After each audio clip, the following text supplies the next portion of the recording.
Isa ang patay habang 3 ang sugatan sa banggaan ng motorsiklo at truck sa Davao City. Sakay ng iisang motorsiklo ang 4 na biktima na pare-pareho raw walang helmet.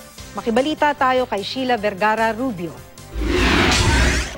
Tumilapon ang 4 na sakay ng motorsiklong ito matapos mabangga ng truck alauna kaninang madaling araw. Dead on the spot ang isang angkas ng motor na si Sekil Vinson. Sugatan ang 3 pang sakay kasama na ang rider na si Amro Usman. Galing daw ang motor sa isang kanto at pumasok sa highway nang masalpok ng papadaang truck. Dire, ang fiskal kusog ang dagan. Napali na sila. Ayon sa driver ng truck na si Jerwin Sibayan, biglang sumulpot ang motor. Sinubukan pa raw niya itong iwasan. Dagang siguro na po sir, mga sikita kapil na Mike na. Sulod, pagtanaw na naasla siya sulod, uwi pa ko gamay. Wala na ginakaya. Ayon sa pulisya, nahirapan ding umiwas ang rider dahil 4 silang sakay ng motor at pare-pareho pa silang walang helmet. Dapat lagi suotag helmet, then dili ta mag-overloading.